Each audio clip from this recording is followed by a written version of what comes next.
SFL, this is GFlazeable. Today we're going to be talking about PvP, the 4 brand new maps coming into Rise of Iron, and custom lobbies. We're going to go ahead and talk a little bit about that and what we can expect out of PvP this time around. If you haven't had a chance to actually check out my Iron Banner video of the changes that are coming to Iron Banner, I highly recommend you guys check that out. Definitely a worthy video to watch if you guys love Iron Banner. Now let's go ahead and jump into the topic. So there's a total of 4 brand new maps coming into Rise of Iron. These 4 maps are going to be split the following way. There's going to be 3 maps that are going to be on every single console. That's including Xbox One and PlayStation 4. If you guys remember, PlayStation 3 and Xbox 360 will not longer be supported. So there's going to be a set of 3 maps, and PlayStation will have 1 additional map. So 4 maps in general. 3 will be on the Xbox, 4 will be on the PlayStation 4. So let's go ahead and start off with the first one. The first one is called The Last Exit. And why is it called The Last Exit? Is because this one takes us back to the Ishtar Sink, where we will battle through a crumbled subway station in an outdoor plaza that drops off into the ocean below. The map will feature train tubes, maintenance tunnels, and an abundance of outdoor coverage as well. So do expect this map to be a little bit favored when it comes to sniping, pulse rifles, and scout rifles. Let's see and find out how well and rounded the map is when it launches. The next map is called The Floating Gardens. This one is a big shrine, guys, and this is actually a very interesting map because this one's going to be set on Venus. It is very environmental. There's a bunch of Vex laying around, a bunch of recycled units from the Vex, and this is going to be interesting because this one's going to have a bridge that dominates the interior of the shrine. So think about the shrine, and then you have a big bridge that it's with right dab in the middle or the center of the shrine where we are going to be battling out. I do think this might be a very small map, so it might be very sniper heavy or very shotgun heavy. So we're going to have to wait to see how this one works out. Next up, we have Skyline, and like this one says Skyline, we might be in the sky, guys. Let me tell you why. This one's going to actually take us back to Mars, an area known for the Clovis Braid. Now, this one will actually view the burning city, but the cool noticeable features about this map is that we will have an elevated rail car at one end of the map and a gigantic hologram of Mars and the Traveler in the center. So when it says railcar, I wonder if we're going to be able to actually ride this railcar or get in the railcar or get inside the railcar. This is going to be very interesting. If you guys ever played Gears had kind of some like a gondola that went up and down. So it's going to be interesting if this one actually has this mechanical feature.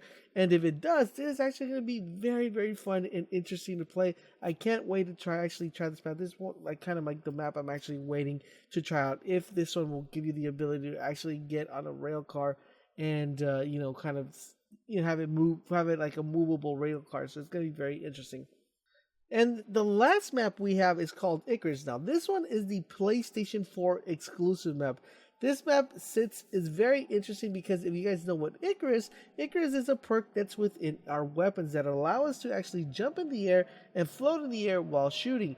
Now, this is also a solar collection site on Mercury that has been turned into a battlefield for Crucible. The area will be a rise structure at the center of the vast array, and evidently, the circular shape within the middle will funnel Guardians towards the conflict at the center. So this has been the map that we've been seeing pretty much played in the trailers and where there's fighting and where we see the new game mode.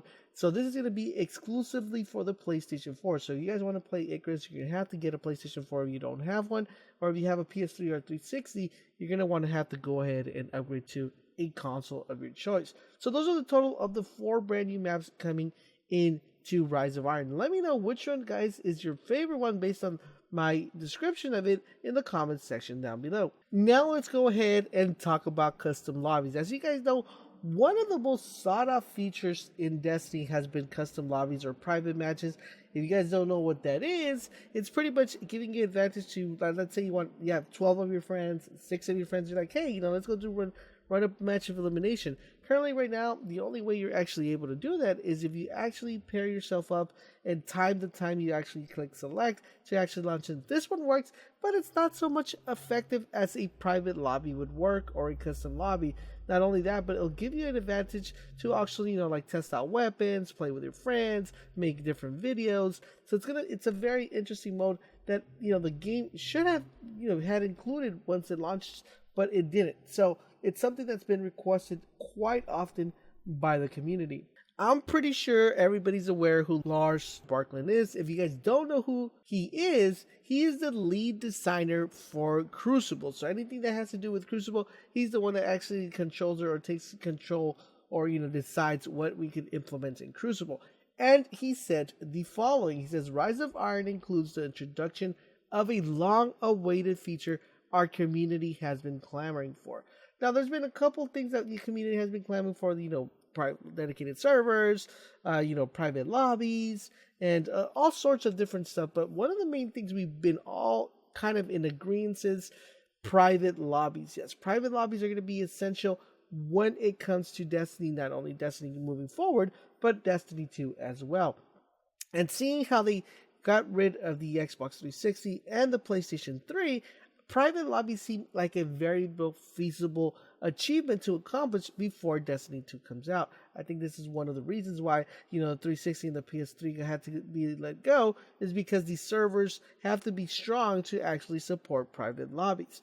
Now, I'm going to go out on a limb based on information I've had from Game Informer, also a couple of people that I know, that private lobbies and custom lobbies will be a thing in Destiny. Not only that, but we will be seeing an awesome reveal coming August the 16th of this new mode. So please make sure you guys keep it locked here on this channel. Stay tuned. I will be streaming the Crucible release dates and the whole playlist on August 16th. So make sure you guys mark your calendars and make sure you guys see me here on the channel on YouTube. I will be streaming the reveal of that Crucible game mode. So make sure you guys write that down. Also, do keep in mind, guys, that there are other little things and snippets we don't know of, sort of like weapons that are going to be dropping in the Crucible or different types of weapons that we're going to be probably obtaining within Crucible. So make sure we have all that information yet to cover. But let me know what you guys think of the 4 brand new maps. Let me know what you guys think of the possibility of custom lobbies coming before Destiny 2. If I had to put a percentile on what I think, the probabilities of custom matches or private lobbies being part of the new Rise of Iron DLC, I would have to go ahead and put it at a 96%. But let me know what percentile do you guys give it that we are getting custom lobbies or private matches.